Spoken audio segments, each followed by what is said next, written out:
ನಾಗರ ಪಂಚಮಿಯ ದಿನ ಇಲ್ಲಿ ಯಾವುದೇ ಪೂಜೆ ನಡೆಯುವುದಿಲ್ಲ.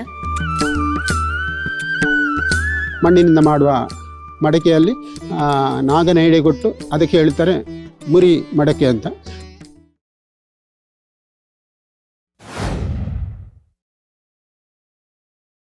ಕರಾವಳಿ ಜಿಲ್ಲೆಗಳಲ್ಲಿ ನಾಗಾರಾಧನೆಗೆ ವಿಶೇಷ ಮಹತ್ವವಿದೆ.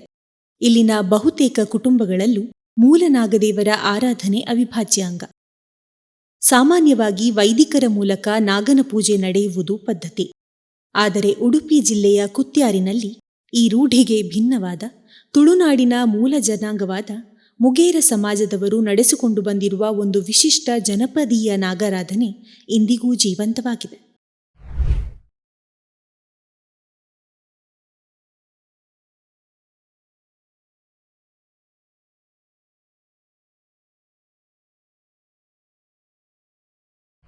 ಕುತ್ಯಾರಿನ ದಟ್ಟಕಾಡಿನ ನಡುವೆ ಇರುವ ಈ ನಾಗಬನ ಪ್ರಕೃತಿ ಪೂಜೆಯ ಪ್ರತಿರೂಪವೇ ಆಗಿದೆ.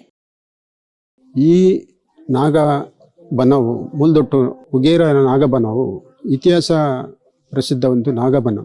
ಈ ಮುಗೇರ ಜನಾಂಗದವರಿಗೆ ತನು ತಂಬಿಲ ಎರೆಯಲು ಅಥವಾ ನಾಗನ ಕಲ್ಲು ಯಾವುದಂತ ತಿಳಿಯದ ಬಾಂಧವರಿಗೆ ಇದೇ ನಾಗಬನ ಅಂತ ತನು ತಂಬಿಲ ಹಿರಿಯುತ್ತಾರೆ.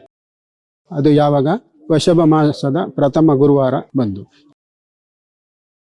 ಮುಗೇರಂ ಮೂಲದೊಟ್ಟು ಕ್ಷೇತ್ರದ ಇತಿಹಾಸ ಇವತ್ತು 600ರಿಂದ 700 ವರ್ಷಗಳ ಅಗಮದಂತಹ ಇತಿಹಾಸ. ಈ ಇತಿಹಾಸವನ್ನು ನೋಡ್ಬೇಕಾದ್ರೆ ಇಲ್ಲಿ ವಿಶೇಷವಾಗಿ ಶಿರುವ ಬ್ರಹ್ಮ ಮುಗೇರ್ಕಳ ದೇವಸ್ಥಾನದ ಆರಾಧನೆ ಮಾಡತಕ್ಕಂತಹ ಪೂಜೆ ಮಾಡತಕ್ಕಂತಹ ಗುರಿಕಾರರೇ ಇಲ್ಲಿ ಪೂಜೆ ಮಾಡೋದು ವಿಶೇಷವಾದಂತಹ ಒಂದು ನಾಗಬನ.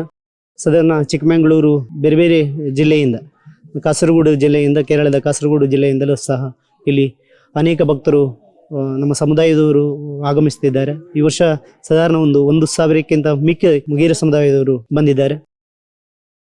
ಇಲ್ಲಿ ನಾಗಶಿಲೆಗಳು ನಿಸರ್ಗದ ಮಧ್ಯೆ ನಿಂತಿರುವುದರ ಜೊತೆಗೆ ವಿಶೇಷತೆ ಎಂದರೆ ನಾಗನ ಕಲ್ಲುಗಳ ಪಕ್ಕದಲ್ಲಿರುವ ಅನೇಕ ಮಡಿಕೆಗಳು.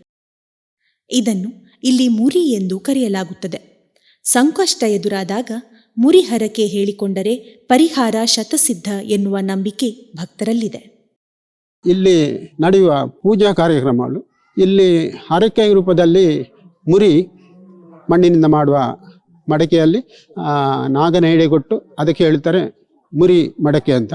ಅದೇ ರೀತಿ ನಾಗನ ಕಲ್ಲು ಇದೆಲ್ಲ ಹರಕೆ ರೂಪದಲ್ಲಿ ಕೊಟ್ಟು ಅದನ್ನು ಇಲ್ಲಿ ಸ್ಥಾಪನೆ ಮಾಡ್ತೇವೆ. ಅದಕ್ಕೆ ಪೂಜೆ ಎಲ್ಲ ಮಾಡ್ತೇವೆ. ಇಲ್ಲಿಯ ಪೂಜೆ ಅಂದರೆ ಪಂಚಾಮೃತ ಅಭಿಷೇಕ, ಮತ್ತು ಬೊಂಡಾಭಿಷೇಕ, ಹಾಲಾಭಿಷೇಕ, ಹಿಂಗಾರ ಸೇವೆ, ಹೂವಿನ ಸೇವೆ ಅಂದರೆ ಮಲ್ಲಿಗೆ ಇದು ಹೂವು ಅಷ್ಟೇ. ಹೀಗೆಲ್ಲ ಎಣ್ಣೆ ಇದೆಲ್ಲ ಹರಕೆ ರೂಪದಲ್ಲಿ ಬರ್ತದೆ. ಈ ನಾಗಬನಕ್ಕೆ ವರ್ಷದ ಮೊದಲ ನಾಗಾರಾಧನೆ ನಡೆಯುವುದು ವಿಶೇಷ. ನಾಗರ ಪಂಚಮಿಯ ದಿನ ಇಲ್ಲಿ ಯಾವುದೇ ಪೂಜೆ ನಡೆಯುವುದಿಲ್ಲ. ಹೊರತಾಗಿ ವೃಷಭ ಮಾಸದಲ್ಲಿ ನಡೆಯುವ ಆರಾಧನೆ ಇಲ್ಲಿನ ವಿಶೇಷ. ಈ ಬನದಲ್ಲಿ ಹರಕೆಗಳನ್ನೆಲ್ಲ ತೆಗೆದುಕೊಳ್ಳುವುದು ಎಲ್ಲ ನಮ್ಮ ಮುಗೇರ ಜನಾಂಗವೇ. ಈ ಜನಾಂಗದಲ್ಲಿ ಆರಾಧನೆ ಮಾಡುವುದು ಶಿರ್ವದ ಗುರಿಕಾರ ಸುರೇಶ ಅಥವಾ ಸೂರು ಮುಗೇರ ಅಂತ. ಎರಡನೇ ಗುರಿಕಾರ ಜಗನ್ನಾಥ ಕುತ್ಯಾರು ಇವರು. ಹಾಗೆ ನಾವೆಲ್ಲ ಸೇರಿ ಈ ಬನದಲ್ಲಿ ಪೂಜಾ ವರ್ಷಾವಧಿ ಬರುವಂಥ ಈ ಒಂದು ಕಾರ್ಯಕ್ರಮವನ್ನು ನಿರ್ವಹಿಸ್ತಾ ಬರುತ್ತಿದ್ದೆವು ಸುಮಾರು ವರ್ಷಗಳಿಂದ.